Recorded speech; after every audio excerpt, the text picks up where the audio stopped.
At the end of the day, I'm just excited. I'm excited. Every fight to me is a championship fight. I told you guys before I was a champ that I thought I was in championship fights, and that's the way I carried myself, and that's the way I'm going to continue to carry myself. And with him saying that he's the one that's going to do this and that, you need that confidence. I want to fight a confident guy. And he's across the octagon come December 14th because of that confidence, and I look forward to it. So you're talking about questions that you have to ask yourself and stuff.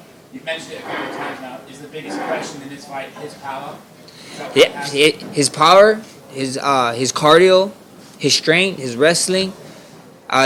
Dude is a striker too, so there's a lot of questions, and that's the thing that excites me. That's the thing that get me up. Like, oh yeah, this and that, okay, So we see what happens. We're gonna push every single question. I believe I have the answers for it, and the beautiful thing, we find out in 9 days. So I can't wait for it. So what are the things you're doing to kind of motivate yourself and get excited? Because I've been a champ for a bit now. You have these defenses and gone through some people. So what is getting you excited right now? This is one of the biggest cards of the year. Like I said, if we're not going to UFC Hawaii, I'm bringing UFC Hawaii to the 9th island, and that's Las Vegas, baby. So that's what we plan on doing. It's a huge fight. It's a big fight. I'll tell you guys right now, the crowd there is going to be crazy. The people there is going to be insane.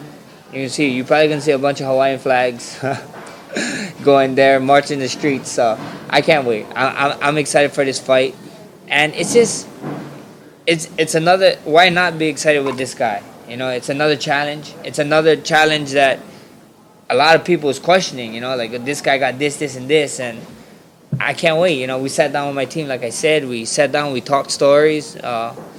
We think we figured it out. So the hard part is done. Fun part comes. Actually, got one more hard part. Everybody talk about the weight and blah blah blah, but after that is punch someone in the face day. So I'm waiting for it. Weight is okay. Weight is more than okay. I feel good. I feel great. People keep talking to me about my weight and this and that, but at the end of the day, I always make that 145 limit, and I can't wait. I can't wait to show the world why I'm one of the best in the world, one of the best mixed martial artists, not a 45er, one of the best fighters in the world. So I'm excited. He said at the press conference in New York that, you're a big guy. I'm going to give you the opportunity to go up and I'm going to take your belts and go to 155. Is going up still something that is on your mind? Yeah, I want to be the best mixed martial artist in the world. And being the best mixed martial artist in the world is not a guy who stays in his weight and dominates his weight. It is someone who's willing to go at whatever weight. So whatever is the best guys, whoever's the best guys in the world, you guys tell me. I got a couple belts I want to fight for. The 55, of course. You got Khabib because he's one of the best guys in the world. The nicest mother lover belt. Stephen Boy Thompson hit me up, and the baddest man on the planet. DC. He's the heavyweight. He was the heavyweight king. I still believe he is the heavyweight king. And at the end of the day, if that's the guys that I need to fight to be the best in the world, that's what we're gonna do. So you can possibly be a two-belt champion, nicest MRFer and baddest MRFer. Maybe you can challenge Masvidal as well. That'd be fun, I like 3 pieces. I like a soda, and I like biscuits. So, let me know. Max, we can move up to 155. Are you viewing it as you're going to continue at featherweight, and then if the right opportunity comes, you'll move up? Or are you going to look at it as, okay, after this title defense, it's time to move up and leave featherweight behind, and you're going to make a drastic change to move up? We see what happens. We see what happens. I don't know. A king defends his throne, and my throne is here at 45. But if there's an opportunity at 55, why not? If it's defending or fighting for belts or whatever, it's not even the belts that intrigue me. It's being the best martial artist in the world that intrigue me. So if the best fighters in the world, whoever you guys think is the best guy, let me fight him. Let me at him. If he just has the belt is just the topping, the cherry on top.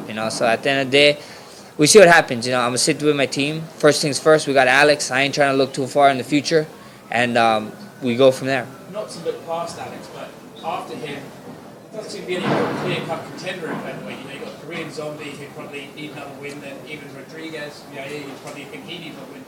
Is there another name after Alex you can see like that's the guy, or is it time to maybe look at 155 for the next guy? It's MMA. It's MMA, man. Every 2 weeks there's a hot fighter. So there's the next one up every 2 weeks. So I ain't too nervous about it. You know, that's not my goal. Ain't to look at guys. You know, winners focus on winning, and you know whoever at the bottom of the mountain, they can keep climbing, and that's what they're gonna do. You know, whoever UFC, we're gonna sit down after this fight. You know, hopefully everything goes good, and we talk to UFC, and whoever they want to put in front of me, then they will put in front of me. What did you think of the performances of some of the featherweights who've been in big fights, Yair, Sabit, and some of those guys? I didn't really watch them. I didn't get to see some of the fights, but I heard they did really good, and it's really exciting. You know, like you hear names like Zabit and Yair. Yair is a flashy guy. You know, I love his fighting style. Zabit is the same way. I love his fighting style. So I think so. Those opponents is cool. You know, I think it would be great matchups, great fights. But you know, at the end of the day, I got Alex in front of me. I ain't looking past him at all. Now, we had Tyron Woodley earlier in the year. He talked about, you know, if you ask all of the UFC champions who would be their favorite, he said they'd probably all say Max Holloway. What does that mean to you when you got a guy who was on top for a long time giving you those kind of props? It means a lot. You know, T Wood is a good guy, great human being. A lot of the champions is just nice people. You know, so when you hear guys like this, you know, this is the type of guys that you look up and you model your career after. And I just lost for words. You know, it's more than a nickname. I'm blessed. So we've heard you mention that you've taken a more medical test after the scare a little while back. Can you give us any detail on what sort of tests you've been taking? I just sit down with my team. You know, me and my team, we sit down. We do certain tests and stuff for my health and wise, because one of our main goals, one of our main ideas, and my stuff that my team live by is they work for Rush.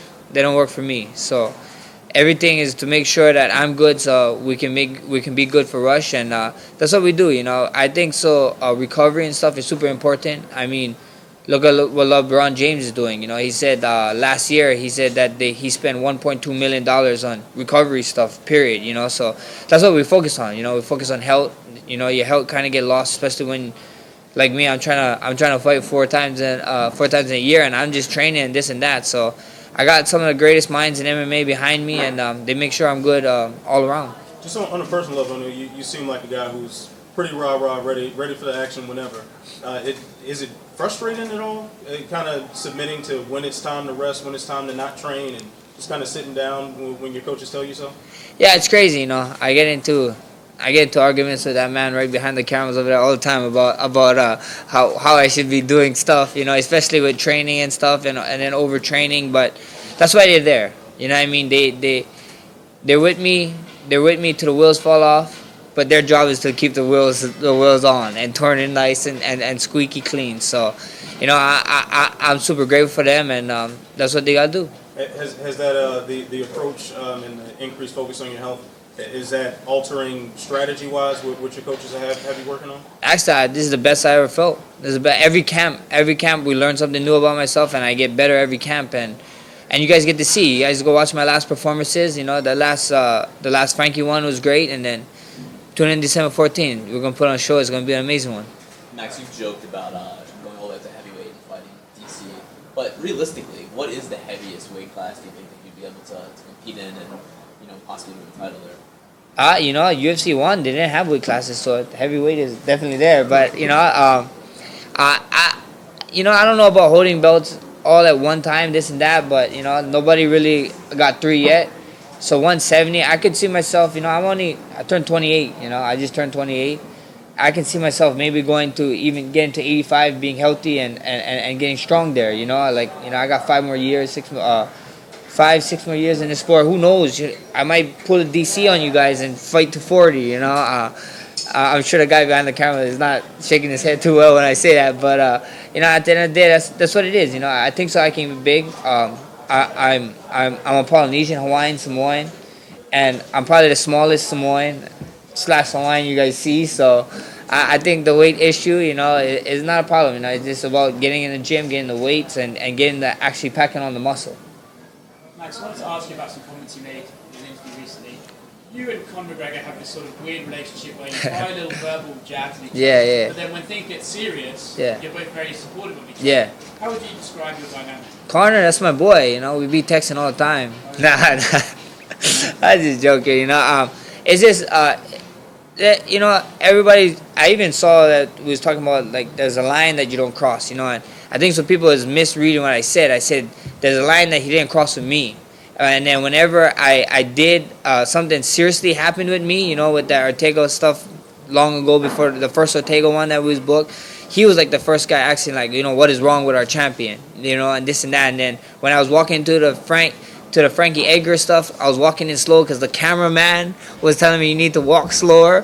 He the one that, you know, is like, what is going on, you know? He reached out and he always like trying to aware people about how we look and stuff. So I respect, you know, I respect that man a lot and what he did for the sport, and even like a human being, you know, he comes up short just like anybody else, you know, just like anybody else. We're all humans, we all make mistakes, and you know, sometimes you just gotta give a guy a chance. And me and him, we just I don't know what it is, you know, we just respect each other on that level, and I always gonna get respect, you know. I'm excited that he's back in the sport, and you know, I can't wait to him go do his thing in January. How do you see that fight with Cerrone going? We see what happens. It's fun, you know. We see what Connor comes, you know. We see if the Mystic Mac is back or and the way he's training, but we get to see that fight, you know. So hopefully, I wish him a great training camp, and I just can't wait to see him go back in there. Have you ever talked with Connor like one-on-one, away from social media, away from cameras, just you and him? When I fought him, DM when not really DM. When I fought him, actually like. It's funny. It's a funny story. When I fought him, we was fighting. We was standing in line to go do our medicals, and it was me and him. And then he was using this cool high, like it was like Hawaii shorts. I was like, cool shorts, bro. And he was like, yeah, you like that, eh? He was like, it's a Hawaii vibe. I was like, that's dope. He's like, yeah, thank you. And then we went out there and we did the face off, and he like kind of got in my face, so it kind of tripped me out. So I was like, oh wow, it's like this guy could turn on, you know. So, but it is what it is. That's the only like talk I got to talk to him before a fight. Why do you Is Whiskey, you tweeted out last year, I believe, about going to Ireland with Jameson. Yeah. Were you just teasing him, or were you trying to get the matchmakers to start the fire? I don't know what you're talking about. Jameson is a great whiskey though. Do you think that rematch is destiny? Like it's gonna happen eventually, you and him? Yeah, you know, we see what happens. You know, like I said, you know, if the Mystic Mac arrive, if he wants to be like what he was a couple years ago when he was the greatest mixed martial artist in the world, and he wants to be the greatest again, I'm sure we're gonna run into each other like that. You know, but because he wants to be great, I want to be great. But if not, it is what it is. You know, But if his mind is right, his mind is straight, and he wants to be the best, I'm sure we're gonna run into each other. So I'm not sweating it too much. Nice. Like in preparation for this fight, what are some of the different things in training camp? You know, it's another power defense. So what are the new things that you want to You know, one of the new things I was doing, you know, I think everybody's catching on that I'm like a T-Rex. I'm tall and I got short reach. Been trying to like stretch a lot more, get my reach a little bit longer. You know, Alex got longer reach than me, so I've been stretching doing my stretches a little bit longer, focusing on. Hopefully, we can remeasure for this fight, and hopefully, I got an inch or something. Is it working? Oh wait, we're about to see. Next week when I check in, I'm like, we're remeasuring this right now. Let's say you beat Alex in this next fight, and there's no other featherweight, especially now with Ortega being out of the fight against Korean Zombie. There's no other featherweight that really stands out for the next challenger. With your goal in mind of being the best MMA fighter in the world, would a fight in another division next be more intriguing against a top contender in one of those divisions rather than someone in featherweight who maybe hasn't done enough to get that shot next? Like I said, we see. You know, first thing first is Alex. You know, and if an opportunity presents itself, you know, I'm not backing down from it. You know, I want to be one of the greatest in this era. You know, as long as I live and as long as I fight, whenever I'm fighting, I want people to talk about like, oh man, he was one of the greats in his time. So that's what I want to do. You know, but first things first. Alex a handful. You know, and can't be overlooking this guy. You know, most of the times we see when guys overlook guys, you see what happens. So right now he got my full focus, and Sunday, Monday, whatever day after the fight, if everything go good, I'm gonna sit down with Dana, them, Hunter, and we have that talk. You've got It's inevitable basically in every interview something comes up about your Hawaiian heritage or being in the UFC of Hawaii. But I'm curious, when it comes to fighting, is there something distinctly Hawaiian about the way you fight? I mean, there are these concepts of like aloha, like hana, and mana.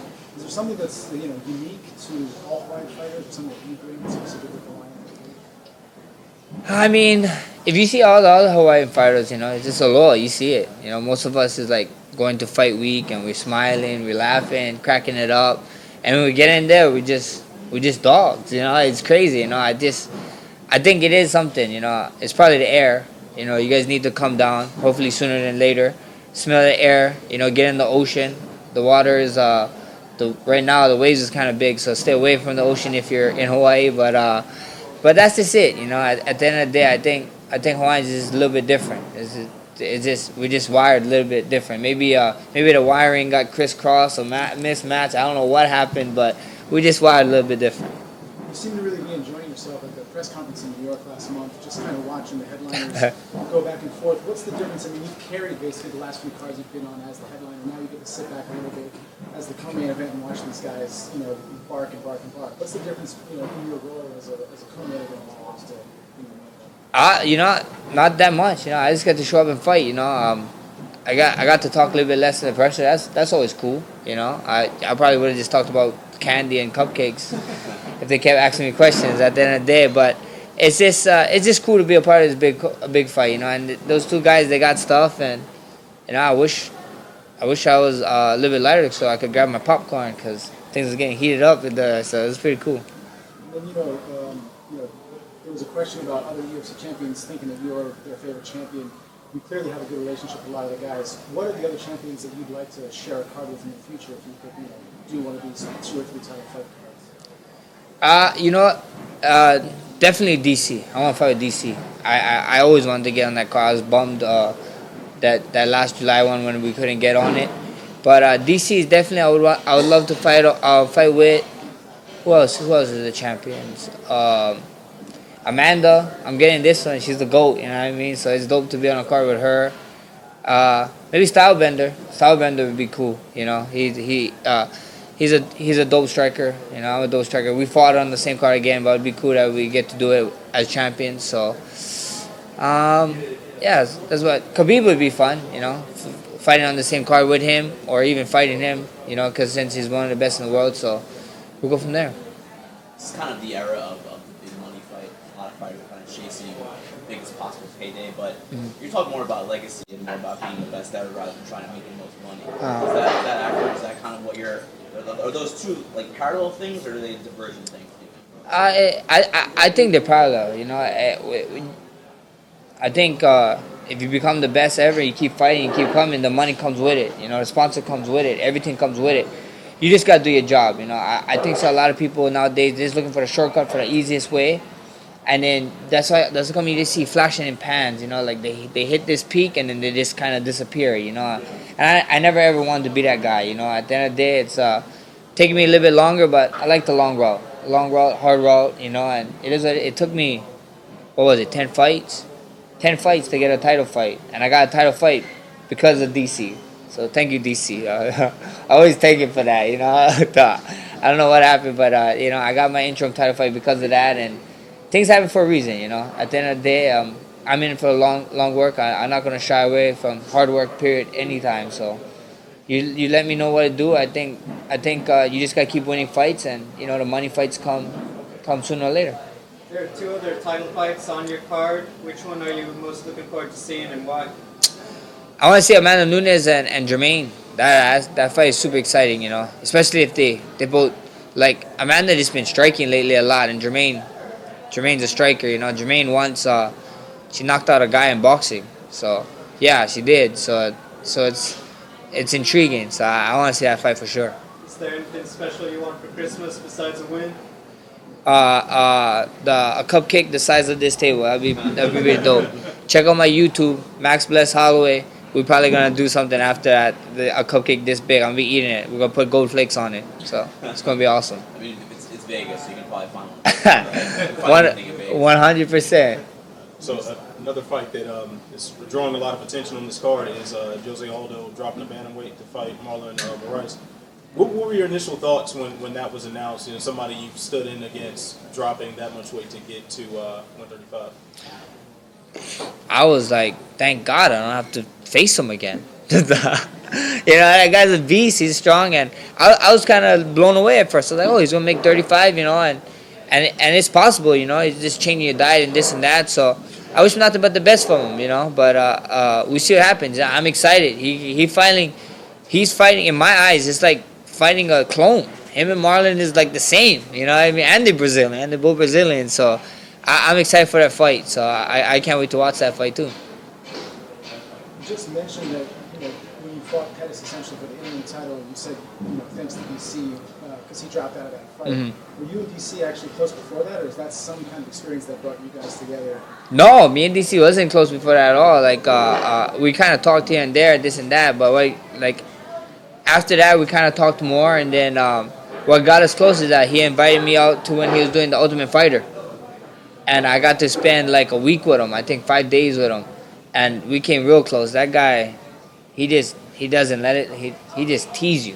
You watch any video, he tease everybody. So I love that guy. That's my kind of thing. Growing up with friends and all my friends, we always give each other a hard time, and it's just good. It's a crazy friendship. When we see embeddeds or in Fight Week, you have a huge team with you. All the guys focused on you. You do a lot of activities, facilities, stuff. What about the guys that don't make the trip to the fights, the team back home? How much bigger is this sort of the training group back at home? And are there other guys that you wish you could bring out on the road as well? It's huge. I wish I could bring everybody. But I ain't making that DC money yet. So DC, let me know the secrets so I can bring out everybody. But at the end of the day, we got a huge team. I like guys come out. We'd have a huger team if guys came out, and I'm grateful for them. And they always know. I always try to make sure that.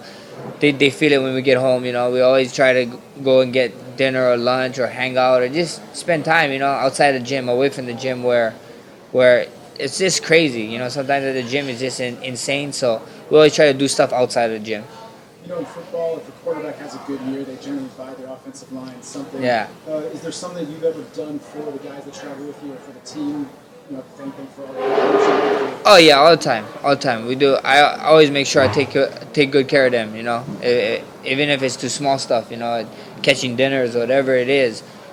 But that's just what you gotta do. It's just being a decent human being. You take care of people who take care of you, and these guys take care of me behind the scenes. They do a lot. They do a lot. Like I said after the Frankie fight, plot twist. I ain't the conductor of Bless Express. I'm actually just chilling. I'm actually one of the passengers. These guys are the ones making the call, making sure everybody getting on and whatever. So it's just I got an amazing team. I'm just grateful. I'm blessed. We hear a lot of talk about like the Mount Rushmore of MMA. If there were 4 guys up there, and you're well on your way to being in that elite level. But what would be more important to you, to be on the Mount Rushmore of MMA or on the Mount Rushmore of sort of Hawaiian culture and history? I think so. I probably for Hawaiian culture for sure. I just want to make sure show these kids that look, we're in a rock in the middle of nowhere, and you can do great things, but you gotta be willing to put in the work, and you'll be willing to do it. And I just want to give them the opportunities and whatever, and give back some way after this is done, and just inspire the next generation. That's what life is about. Life is about inspiring someone. You wanna, when you leave this world, you wanna make it better than when you came in. So that's the end goal.